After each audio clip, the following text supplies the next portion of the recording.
Day terror was unleashed in London. There was a report of a bang at about 10 to 9. 56 people died and hundreds were injured in Britain's worst atrocity since the Lockerbie bombing. Liverpool Street Station. But do we know what really happened that day? We know that these people act in the name of Islam. The authorities swiftly blamed 4 British Muslims. But since then, a whole series of questions have been raised about 7/7. The official story, if you look at it under a close magnifying glass, doesn't appear to make sense. Why did the government say the bombers travelled to London on a train that never ran? What was this van from a controlled demolition firm doing next to the blown-up bus? This inflammatory internet video says 7/7 was an inside job. The 4 Muslims, actors or patsies? Were these men really suicide bombers? Or were they framed? The government story is actually a pack of lies. These 4 lads accused could not have done it. To many survivors, these are outrageous allegations. Going around saying people who are murderers are innocent is a lie. But there is suspicion. Some research suggests around 1 in 4 British Muslims think the government or MI5 were involved in 7/7. Who do not accept the government version of 7th of July. Programs like this may be very controversial, but hopefully there will be people in the police service and in the security service and in government who will realise how important conspiracy theories are. Tonight we're going to test the conspiracy theories about 7/7, to separate fact from fiction.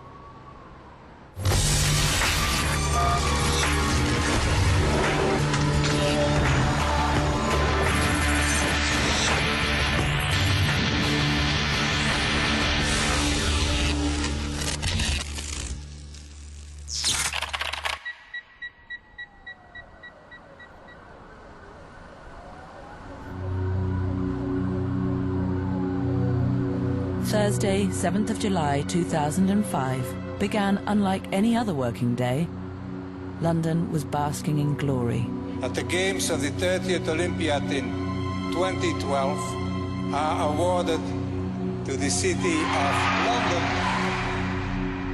But the euphoria was to be short-lived. A deadly plot was entering its final stages. According to the official account of 7/7, 3 British Muslims left Leeds in the early hours, intent on mass murder. Just before 5 a.m, they stopped for petrol. One quibbled with the cashier over his change.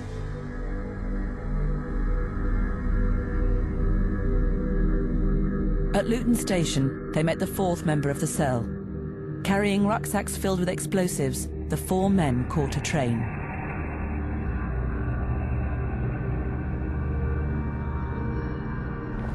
London's commuters could not know what was coming their way. Among them was Rachel North.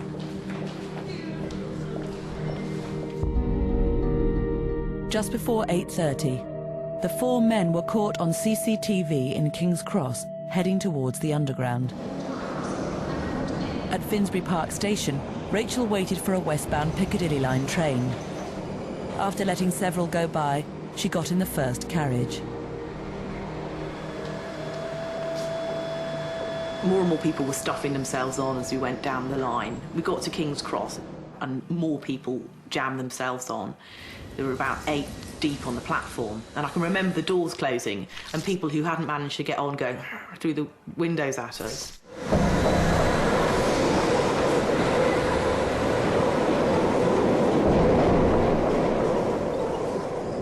We'd been travelling, I think, about 60 seconds and everything went black. And there was this enormous force threw me to the floor.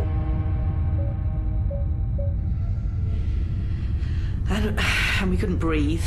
And it was so dark. Couldn't hear properly. And then the screaming started. At 8:50, the world changed. Within seconds, bombs tore through 3 tube trains across London. Around an hour later, the 4th man detonated his bomb on a bus. According to the official account, there's no doubt these 4 men murdered 52 people and injured 784 others in Britain's first suicide attacks.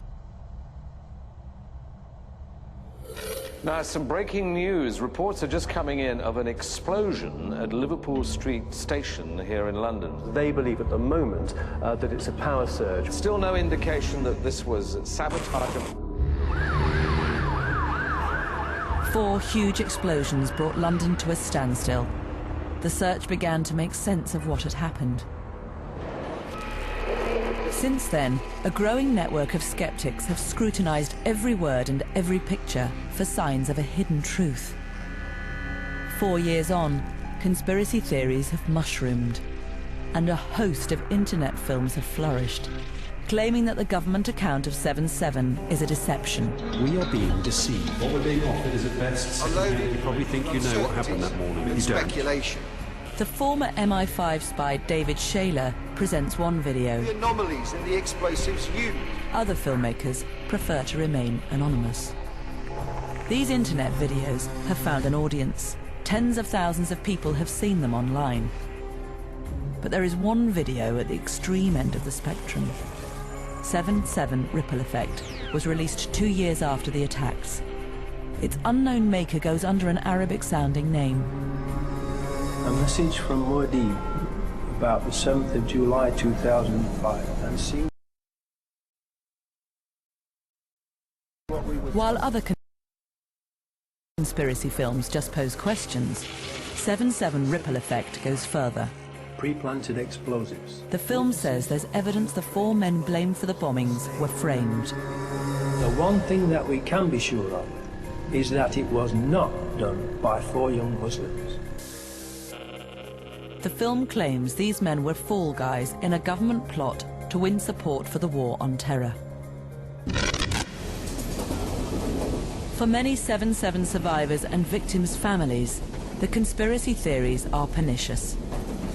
Rachel North is appalled by them. I get bothered about the truth. To live through that and to still be alive in the aftermath and other people weren't. And to have seen firsthand the suffering it causes.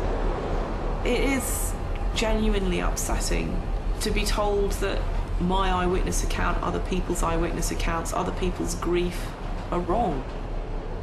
Rachel is now seeking an independent public inquiry into 7/7.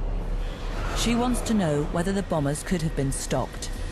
But she's also taking on the conspiracy theories because she fears they play into the hands of extremists. You know, all this is really inflammable stuff. We have a small minority of people spreading a big, powerful idea. And the big, powerful idea is there is a war on Islam, there is a war on Muslims, it is your duty to fight against those who strike at our people. The idea that the government's actually faked the 7/7 bombings in order to demonise Muslims is just throwing petrol onto the flames of this idea.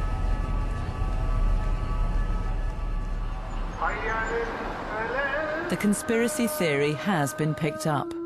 An opinion poll 2 years after 7/7 found that around a quarter of British Muslims questioned thought the government or MI5 were involved in the 7/7 bombings. This is the Central Mosque in Birmingham. We were invited to film at Friday prayers.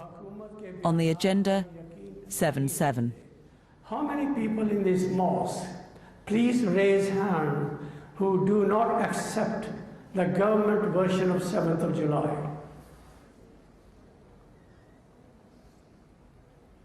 The mosque chairman, Dr. Mohammed Nassim, is a leading figure in the community.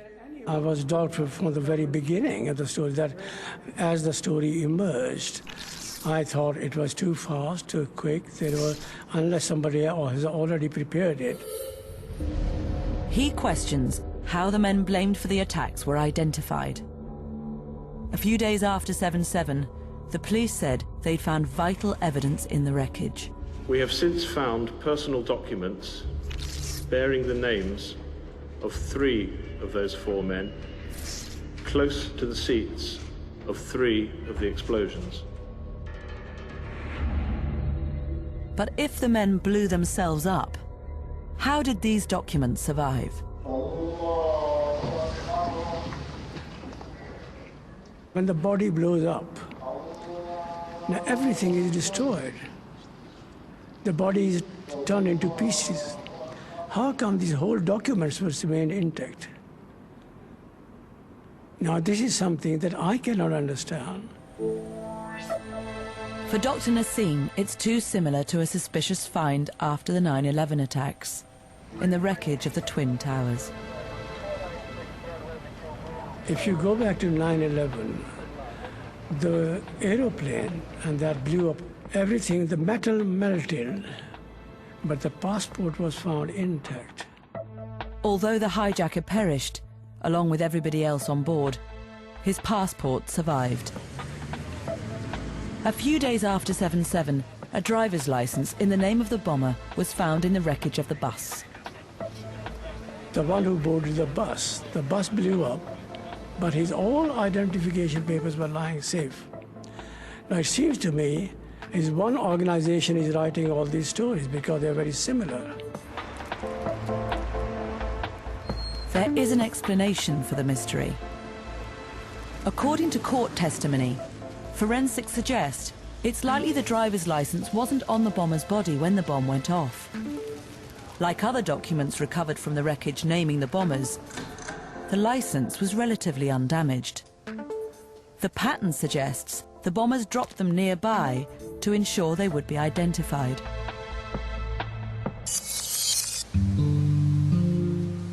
There are others who doubt the official account. Bristol, one Saturday in July last year. Around 60 people have come to a meeting arranged by the local branch of Britain's self-styled Truth Movement.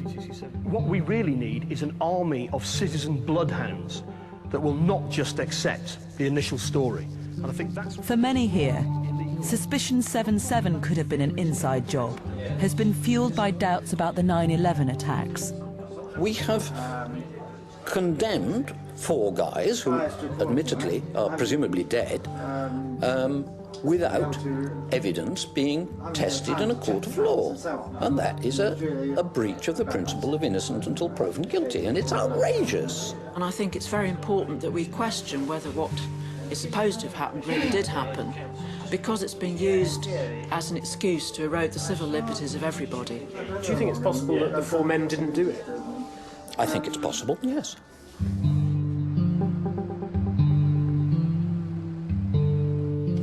From an underground office nearby, Tony Gosling runs an internet forum popular with 7/7 skeptics. A journalist who once worked for the BBC, Tony has been looking into the attacks for 4 years. You have to go into these things with an open mind. I think it's really important that all journalists investigating these things do question the official story that's immediately rolled out. Tony's research is raising the unthinkable.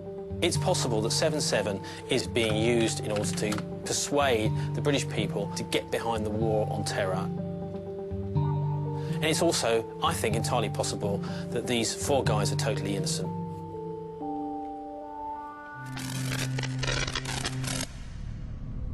A number of people now question whether these 4 men really carried out the attacks on 7/7. But is there any real evidence to back up their belief?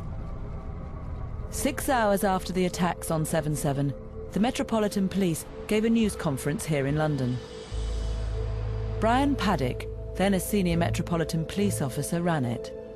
Still, none of the bombers had been formally identified. The auditorium was filled with journalists, and they all had many questions, most of which we didn't know the answers to. Above all, who was responsible? As far as I'm concerned, Islamic and terrorism are 2 words that do not go together. However, we are treating this as a terrorist incident. We are keeping an open mind as to who the perpetrators might be. I was always very mindful of the fact that we didn't know for sure, And I didn't think it would help in terms of community relations, for example, to speculate about so-called misnamed Islamic terrorism. 8 hours after the bombs went off, the Prime Minister addressed the nation. This has been a most terrible and tragic atrocity. We know that these people act in the name of Islam. On the basis of the evidence that I was given, Tony Blair's statement went beyond the facts. At a stage where you've got the police saying we're not sure who's done it, and a politician saying we think that these people are acting in the name of Islam, it's not going to go down very well with the Muslim community. They are clearly going to think that they are being prejudged, that they're being accused, even in the absence of at that stage, any evidence. To 7/7 ripple effect, Tony Blair's statement is evidence he was part of a conspiracy to blame Muslims for the attacks. Tony Blair said on the day of the explosions that we know this was done in the name of Islam, when there was no proof whatsoever of who had done it, therefore indicating he possibly had foreknowledge of the plan and who they intended to blame and the reason why they were going to blame the Muslims. We know that these people act in the name of Islam. But was Tony Blair's instant certainty evidence of a huge conspiracy, or was there another explanation? The government has always rejected calls for an independent inquiry into the bombings. Instead, it promised a full account. We will bring together all the evidence that we have, and we will publish it so that people, the victims and others, can see exactly what has happened. Nearly a year after the attacks, the government published their official report. The official account of the bombings in London on 7th of July last year. Its narrative was meant to be the definitive account. The four then travelled from Luton to King's Cross, leaving at 7:40 a.m. and arriving at King's Cross at 8:23 a.m. The official account is based on the 4 bombers catching that train. But months before it was published, this man had already uncovered a fact that would force a revision in the official narrative. Nick Kollerstrom began his investigation at Luton Station. 6 weeks after the event, we found out this remarkable fact, which had not been anticipated by those who planned this crime, that all the trains that morning were severely delayed due to overhead power troubles in the Mill Hill area. Immediately after the attacks, it was reported that police had established the 4 bombers had caught the 7:40 train from Luton to London King's Cross. Nick Kollerstrom was not convinced. He decided to take a closer look at what time each delayed train had actually left Luton that day. He made an amazing discovery. What did you find? Well, the simple fact was 7:40 had not run that day, which the whole government case had been predicated upon them getting the 7:40 train. That is how the perfect crime unravelled. The official report said the 4 men had taken a train that was actually cancelled.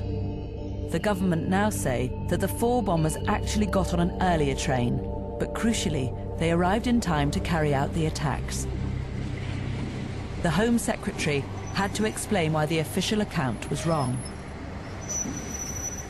The police have now told us that that is incorrect. The train, in fact, left Luton Station at 7:25 a.m. Now, although this does not appear to affect anything else in the official account, it is nevertheless an error, and that is why I report it to the House. An innocent mistake by the government, or evidence of a conspiracy? It wasn't just a train they got wrong. It was a whole fabricated story of evidence that did not exist, could not have existed. The ghost trains. The 7:40 was cancelled that day. Nick Kollerstrom's discovery travelled far and wide on the internet. Cancelled, and we then interviewed people. And the official account had to be revised. By sloppy drafting, unclear sourcing of information. Nick Kollerstrom also questions the authenticity of the CCTV image of the 4 men entering Luton Station. Suspicions focus on the figure in the white baseball cap and the way the railing appears in front of his face and body, rather than behind him. The fabrication is most evident when you look at the figure of Mohammed Khan and the railing which should be behind him going in front of him. To Nick Collerstrom, these blurry pixels add up to a conspiracy. It was fabricated because the 4 did not meet up in that car park and did not get the train up to London that morning, in my view. In the aftermath of 9/11, rumours swirled around the globe alleging a Jewish conspiracy. The Israeli secret police were alleged to have tipped off Jewish workers in the Twin Towers. And in London, after 7/7, there were similar allegations of warnings received by Jewish people. 7/7 ripple effect questions whether Israel could have been part of a grand conspiracy. Was the London bombing a covert MI5 operation or an Israeli Mossad operation? There was a credible news report that day that Israeli officials at the embassy in London were warned about the impending attacks. Let me just read this from the Associated Press newswire. Senior Israeli official says Scotland Yard told Israel minutes before explosions that it had received warnings of possible terror attacks. On 7/7, the Israeli embassy was staging a trade convention for top international financiers at this hotel at Liverpool Street. Among the guests were the Israeli ambassador and Benjamin Netanyahu, then Israeli finance minister. But Mr. Netanyahu never arrived. In the confusion after the attacks, Associated Press reported that Scotland Yard had tipped off the Israeli delegation. Is that why Mr. Netanyahu didn't show up at the conference?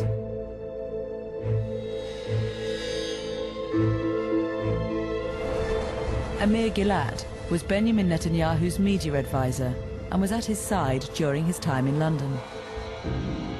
Mr. Netanyahu and his team were staying at this hotel in Mayfair. On the morning of 7/7, they were preparing to drive across London to the conference at Liverpool Street. We were eating breakfast here about 8:30, 8:45 to 9 o'clock in the morning. We were supposed to get out of the hotel around 9 o'clock towards Liverpool Street. Just round the corner from Liverpool Street, the conference was just getting underway. Jerry Lewis is a journalist who was covering the event. There were about 250 people here. Leaders of industry from Israel, leaders of industry from Britain. Some breaking news. Reports are just coming in of an explosion. At 8:50, a bomb ripped through a tube train just after leaving Liverpool Street Station. In Mayfair, Mr. Netanyahu was about to leave for the conference. On the way out of the dining hall, I bumped into a British policeman who said, wait, don't go out because something happened in the Liverpool Street area. We understood that it was an explosion. So we stayed in the hotel. So there was a warning, but only after the attack. This photograph shows Jerry Lewis with the Israeli ambassador 2 minutes after that bomb went off. None of the important guests knew in advance. It was only an hour after the bomb exploded that the hotel was evacuated. Had they known anything, this conference at 9 o'clock would never have started. They would have cleared everybody out way in advance. They would not have allowed the people of the caliber that were here to have remained here. There is no evidence of any warning before the attacks. The Israeli embassy say they weren't tipped off. Associated Press told us their report was based on incorrect information from a senior Israeli source. And Scotland Yard say they didn't have any advance knowledge and gave no warning. Like the conspiracy theory suggesting Jewish workers were warned to stay away from the Twin Towers on 9/11, the 7/7 Israeli warning is fiction. I think it's a fairy tale, like other fairy tales that we are used to be involved in during history as Israelis and as Jews. I think it's outrageous even to think that the Israeli security services are involved in this. According to the official account, these men got on board 3 tube trains carrying homemade explosives in rucksacks and blew themselves up, killing 39 innocent people and injuring many more. The next key contention of the conspiracy theory is that the bombs were actually planted underneath the carriages by government agents.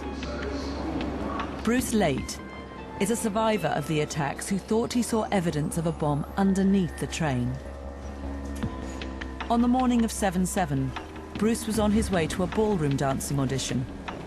At Liverpool Street, he got on a Circle Line train heading towards Aldgate. I just got on the train, sat down reading the newspaper about us getting the Olympics in 2012, and I've had quite a good feeling about everything. Sitting on the train, going to my audition.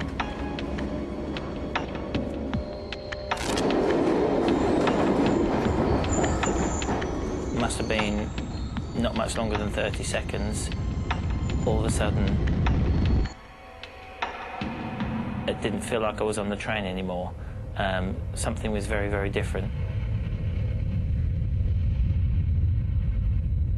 It was very strange. I had this very heavy feel to it, this very heavy kind of not of this world feel to it.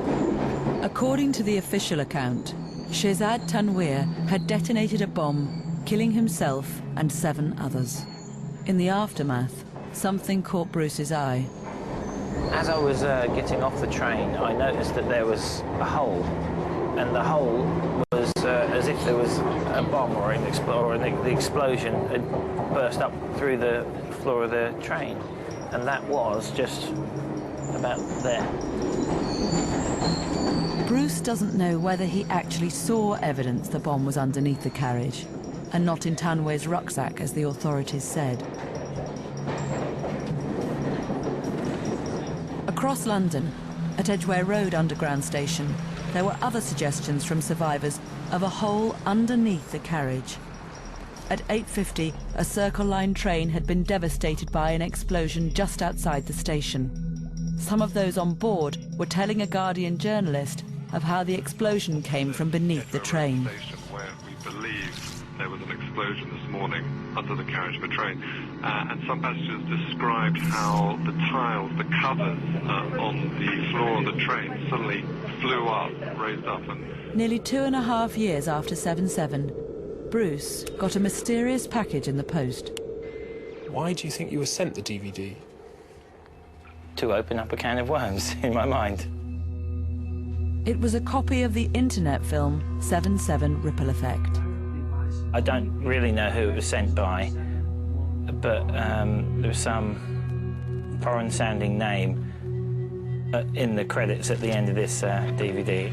A message from Muad'Dib about the 7th of July 2000. Look at the facts. 7/7 Ripple Effect draws on one interview Bruce gave a few days after the attacks, where he mentioned a hole in the carriage floor. It was published in his local paper, but it wasn't missed by Muad'Dib. Pre-planted explosives. Witnesses of the tube train explosions state that the floors of the train blew upwards from underneath, not downwards, as would be the case with explosives inside the trains. 7/7 Ripple Effect claims the 4 men blamed for the bombings were patsies. They were tricked into travelling to London with rucksacks on 7/7. They were caught on CCTV to incriminate them. The video claims the authorities then set off pre-planted explosives on the tubes and bus and framed the 4 men. That's when I started asking the questions. What did happen? If what the Ripple Effect says is true, then we should know about it, and it should be looked into in a massive way, because, like I say, it basically is saying that somebody is to blame other than those suicide bombers. Who is it?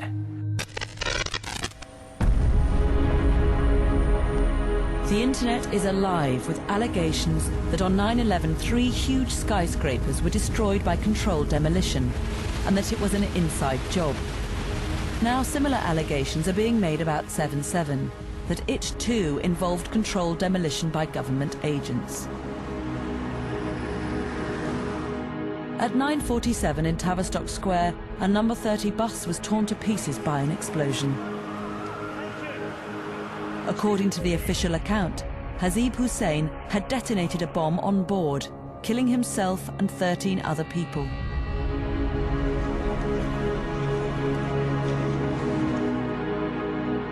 But if that's true, why was there a controlled demolition van next to the bus?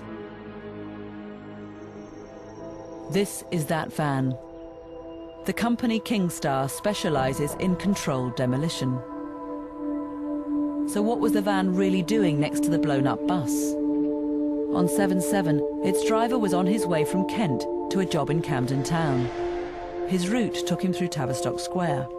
When the explosion happened, the back of the doors got caved in and the roof was dented through, for whatever reason, I'm not sure, but something hit the top of the roof. To skeptics, the presence of controlled demolition specialists at the scene of a suspicious explosion cannot be a coincidence. Yes, it says controlled demolition on the side of the van. We do controlled demolition, but in our own way.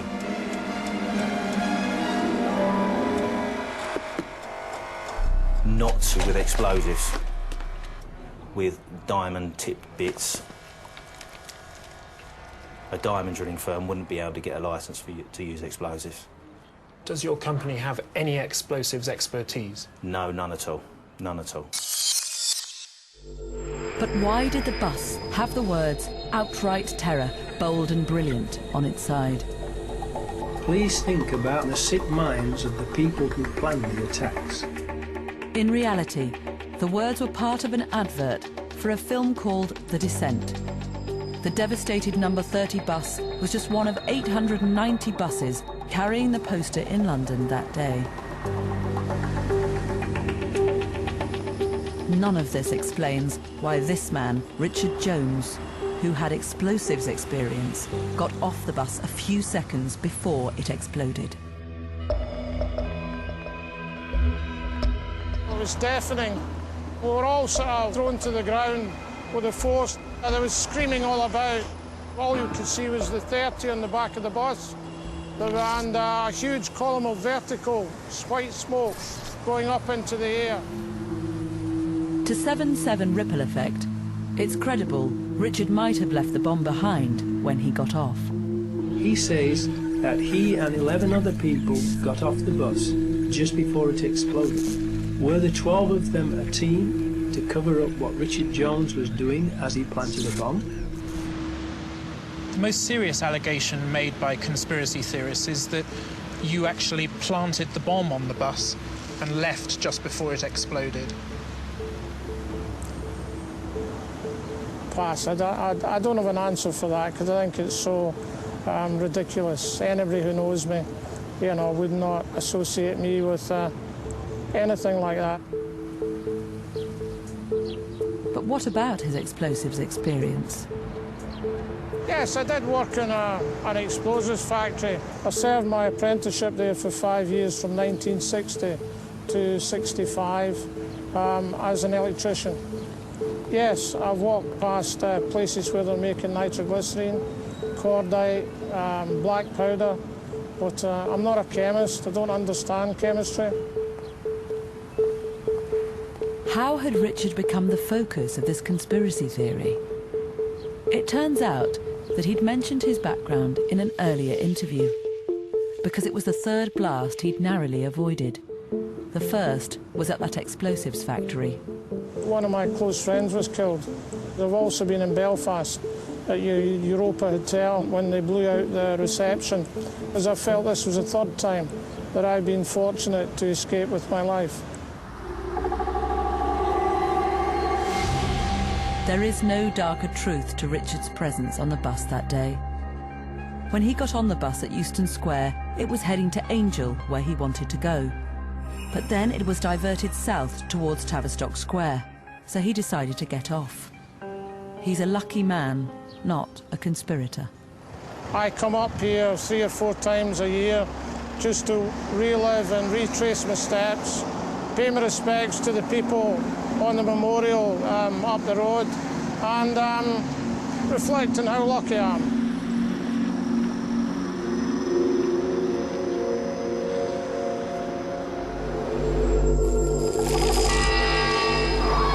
52 innocent people were killed on 7/7 and 784 were injured. Although the tragic events are still fresh in many people's minds, this hasn't stopped some conspiracy theorists in their aggressive and ugly pursuit of what they think is the truth. Let me guess, this company did not have anything to do with 7/7? Question mark, question mark. Controlled demolitions must mean you know how to detonate explosives, right? You may have used remote controls whilst driving past a bus at that moment. Strange, huh? I think the conspiracy theorists behind it need something a little bit more in their lives to do. It was a terrible thing that happened. A lot of innocent people were caught up in it, and I think maybe their thoughts should be with those innocent people. Rachel North is a 7/7 survivor who has taken on the conspiracy theorists. The reaction of some has been vicious. If people come on and tell me I'm a lying Zionist bitch, that I'm Islamophobic, prejudiced, hateful, deceitful, front for the government, a source of misinformation, publishing my address, so they're going to pop round. You can certainly say I'm hostile to what they're saying, yeah. This protester's video, posted on the web, shows a group accusing a former Scotland Yard police officer of being part of a government plot to murder innocent people on 7/7. Who helped you choose those 3 stations? He has also received hate mail from anonymous 7/7 skeptics. Sorry, I've got to go in. How does it feel to be involved in the murder of over 50 people? You bastards were there. Justice is coming for you rats.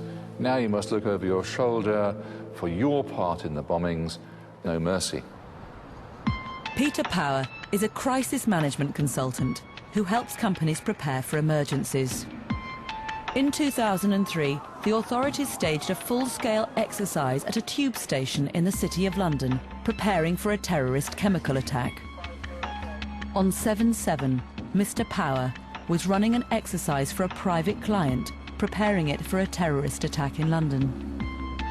Could his exercise have been used as cover by the real perpetrators of the attacks? When he gave several interviews that day, he certainly gave that impression to some. At 9:30 this morning, we were actually running an exercise for over a company of 1,000 people in London, based on simultaneous bombs going off precisely at the railway stations that happened this morning. Peter Power said his exercise envisaged simultaneous bombings precisely where it happened that morning. But was this coincidence or conspiracy? Just to get this right, you were actually working today on an exercise that envisioned virtually this scenario? Almost precisely. In 7/7 Ripple Effect, Muad'Dib hangs much of his conspiracy theory on Peter's exercise. Peter Power, dupe or accomplice? Muad'Dib claims the 4 men blamed for 7/7 were duped into playing the parts of mock terrorists in Peter's exercise. The real culprits then detonated pre-planted explosives. The men were murdered and framed for the attacks. Muad'Dib has calculated the odds there was no conspiracy his own way. The probability of the 7/7 2005 drill and attack coinciding is 1 chance in 371559265750000. For the first time, Peter is demonstrating exactly what he was doing that day. It kicked off by showing a map of London, because our client is based right in the middle. He is rerunning the actual exercise he began on the morning of the attacks. Our scenario involved 3 bombs, Liverpool Street, King's Cross, here in Russell Square. On 7/7, bombs went off on tube trains in the tunnels very close to 2 of the stations Peter chose. He says this was coincidence. The London Underground system had already been bombed 18 times since 1885. So there was a pretty logical place to actually think about having a scenario. This really was what I call a no-brainer in terms of choosing it as a scenario for terrorism. In the months before 7/7, a city bank and the Metropolitan Police both ran exercises rehearsing their response to bombings at tube stations. The police exercise took place just 6 days before 7/7. They weren't doing it because they knew something in advance. It was common sense, not conspiracy. This was a projection of logical scenarios based as much on historical evidence as what could happen in the future. Conspiracy theories ignore key facts about Peter's exercise. It was nothing like the 2003 full-scale exercise. Instead, it was entirely office-based. It involved just 6 people from Reed Elsevier, a publishing company. Absolutely nobody involved, no one beyond the room involved at all, no telephone calls, no cast of Ben-Hur hidden round the corner. It was a gentle walkthrough based on a scenario, which tragically turned out to be somewhat more realistic than we realized. We now know much more about the attacks, but that hasn't stopped a significant number of people believing that the government could have been involved. Allegations of a ghost train, rumours of pre-planted explosives, mysterious warnings, and talk of controlled demolition have taken root. Back at Birmingham Central Mosque, we were invited to a meeting to discuss the 7/7 attacks.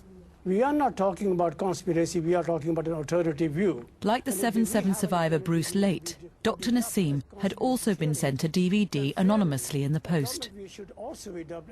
Now he introduced 7/7 Ripple Effect at the meeting. I don't know how many of you have watched the DVD, The Ripple Effect.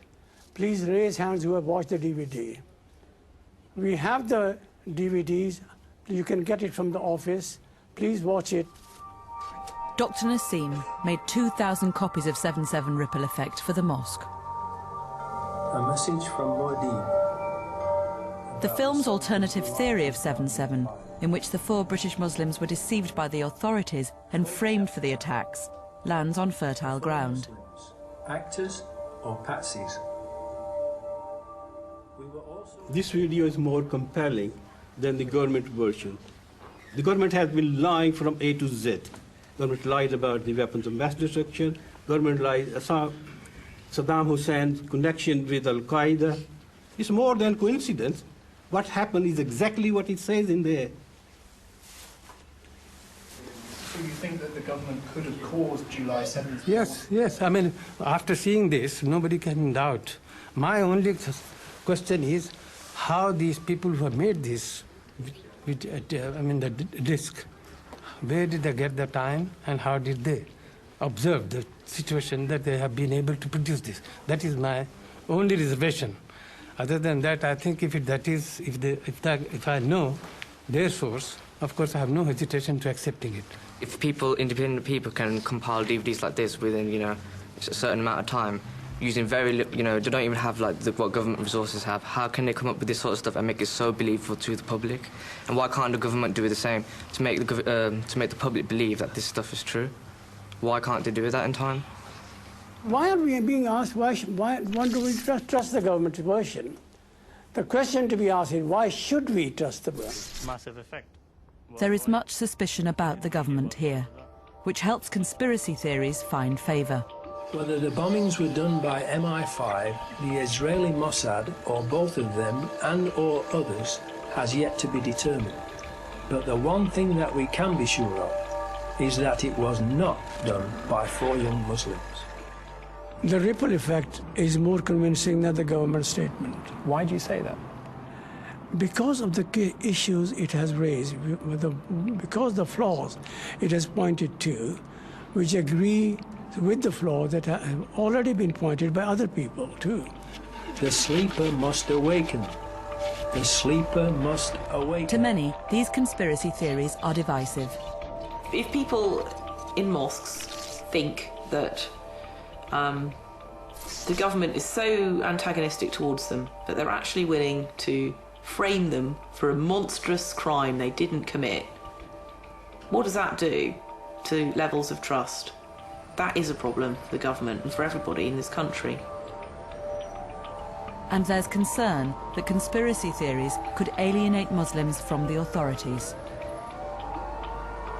It's crucial that the police and the security services win the trust and confidence of the Muslim community. That's where very useful information could potentially come in terms of preventing another atrocity. And therefore, I think it's very important that the government, the police and the security services pay attention to these conspiracy theories and do whatever they can to try and disprove them. Second chapter title. Although Peter Power is the focus of much of 7/7 Ripple Effect, he had not been sent a DVD by its maker. We showed him the film for the first time. On TV by Peter Power. Peter Power, dupe or accomplice? Why did Peter Power smirk, grin and giggle when he spoke about the coincidence that the exercise had turned out to be real, when lots of people had been killed and injured? What is funny about that? But Peter has been put in a difficult position. The false allegations against him are coming from an anonymous source. When you look at it closely, it is in fact quite menacing. It is in fact quite worrying. And both the DVD and, more important, my being mentioned in it repeatedly, and many of the emails that are particularly hateful have now all been passed to the Metropolitan Police. How can you prosecute someone who you don't know who they are? It's just not feasible to do that. The makers, they are in fact hiding behind a cloak of anonymity. So who is the man behind the film, who uses an Arabic-sounding name, Muad Deeb? Will he ever emerge from the shadows? 4 years on from 7/7, there has been no public inquiry into the bombings. But important evidence of what happened has been released in 3 official reports. First, the Home Office narrative, then 2 reports by the Intelligence and Security Committee. The committee tackles some of the conspiracy theories, calling them inaccurate allegations. It found no evidence that Peter Power's exercise on 7/7 was anything other than an astonishing coincidence. The committee says the allegation that this CCTV image is fake is unfounded.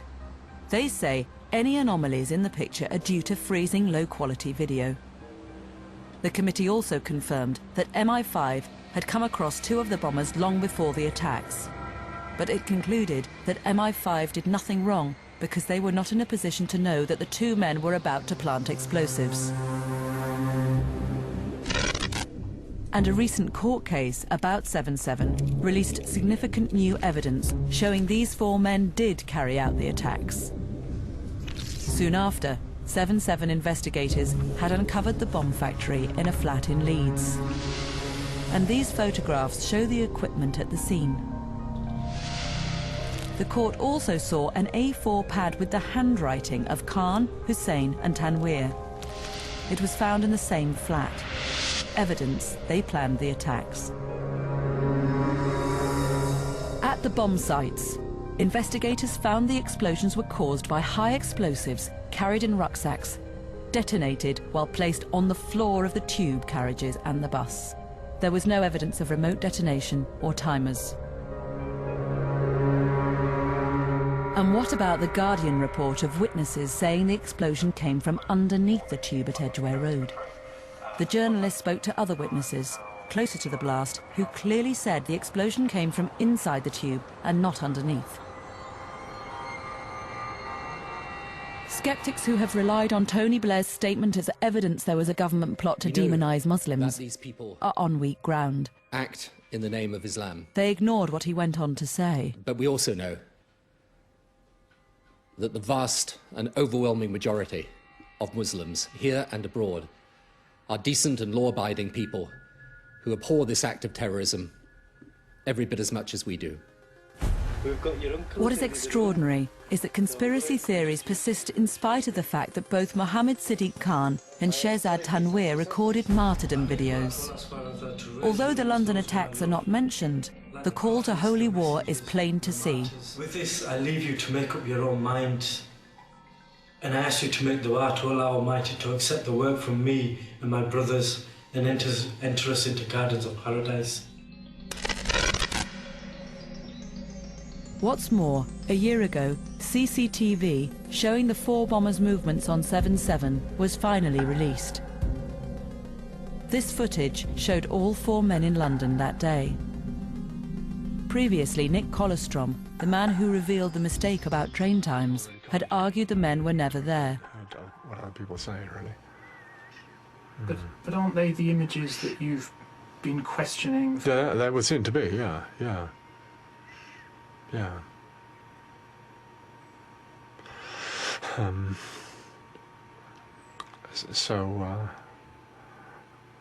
Do you think it proves the government's case? Well, it might do. I can't say that at the moment. No, I certainly couldn't say that at the moment. But there's something you don't know about Nick Kollerstrom. He claims the deliberate extermination of Jews in the Holocaust is the greatest lie ever told. 2 years ago, he published an article on the internet entitled "The Auschwitz Gas Chamber Illusion."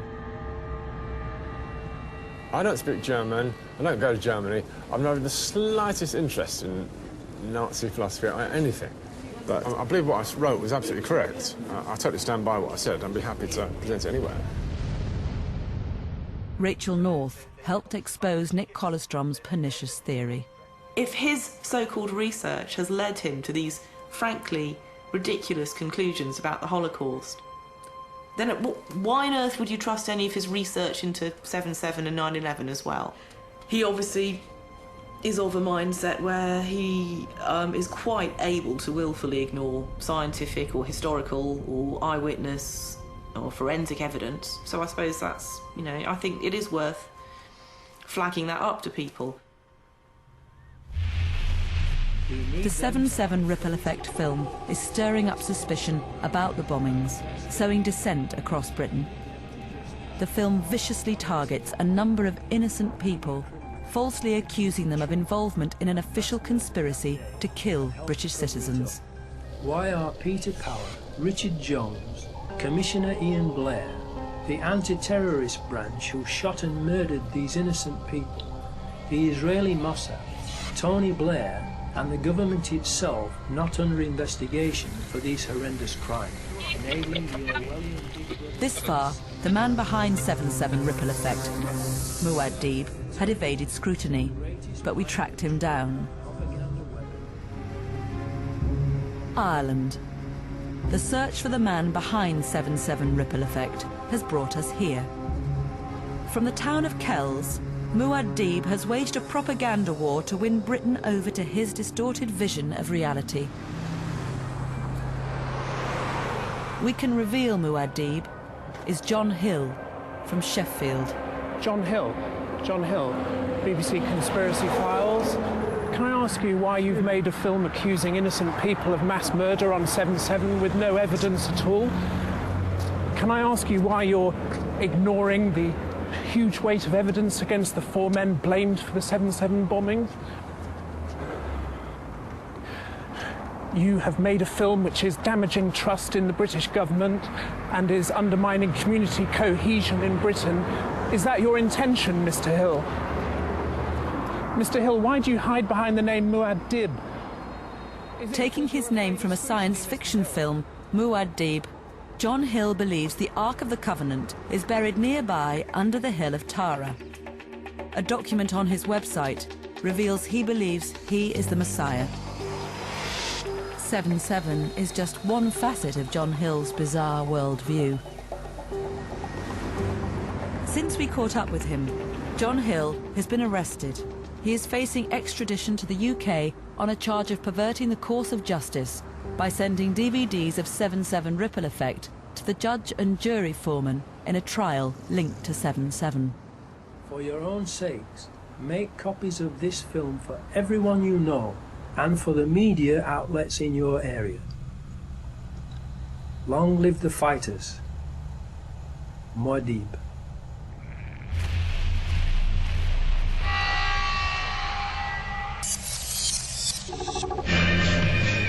News of his arrest spread fast around the conspiracy world. Very powerful film. This is blown up in their face, though. Now everybody's watching 7/7, The Ripple Effect. It's just exploding all over the web. Just amazing. Okay, what's happening to Anthony Hill? Where is this going right now? Last time I heard, they want to extradite him to England for charges. He's been grabbed in Ireland. The evidence clearly shows these 4 men carried out the 7/7 attacks. But still the conspiracy theories mutate and move on. Hello and welcome to BCFM's Friday Drive Time. In Bristol, the leading 7/7 skeptic Tony Gosling hosts a regular show on community radio. Although 7/7 ripple effect has been discredited, he carries on disseminating it. He's playing an extract on his drive time show, which is broadcast across Bristol. In other words, he was saying that they would write the script for and then edit and control the media coverage of an event in which there were 3 explosions on London tube trains. The producer of that film, the 7/7 Ripple Effect, which is an internet film, was in jail recently in Ireland awaiting extradition to the UK. Does the fact that John Hill has written about being the Messiah undermine what he's saying about 7/7? Well, to a certain extent, of course it does. But he's still making some important points. Despite the fact that he thinks he's Jesus Christ, that's what he says on his website, he does actually raise some important issues as well. So we've got to be careful, I think, with Muad'Dib not to throw the baby out with the bathwater. The government and the police didn't want to do an interview. The Metropolitan Police said in a statement that it completely rejects any suggestion that it fabricated or tampered with evidence in any way. They said they deal with evidence which must be corroborated, not with conspiracy theories which have no substance and make appalling accusations. I think somebody needs to say, you may have seen some stuff about the bombers were never in London. You might have heard a story about the train that they got never ran. You may have heard people saying the bombs are under the trains. We'd like to show you our side of the story. Have a look at the evidence and see if you think it's reasonable. See, that would have helped. A colleague from Bristol has come with Tony Gosling to spread the conspiracy message. They have come to meet a man who can open new doors for them. Dr. Nassim, the chairman of Birmingham Central Mosque. What you see, we've got 2 parallel strands functioning here. One is people like ourselves who are working on the internet, who've made all of these films, and we've got the Muslim community which has its own suspicions and its own knowledge. We're working on parallel tracks, but what we need to do is have some events where we bring these 2 things together. Yes. They want to stage a meeting to unite Muslims and non-Muslims around the belief 7/7 could have been an inside job. They're going to play a video promoting conspiracy theories and stir up more suspicion. I will provide the venue. I'll do the publicity for it. You choose the day. Well, if we do it on the 7th, that's a Tuesday. On the 7th of July, I think, is the time. It's the best time to do it. That meeting is due to go ahead at the Birmingham Central Mosque this weekend. Programmes like this may be very controversial, but hopefully there will be people in the police service and in the security service and in government who will realise how important conspiracy theories are and how important it is to try and prevent further atrocities, that every attempt is made to try and counteract them.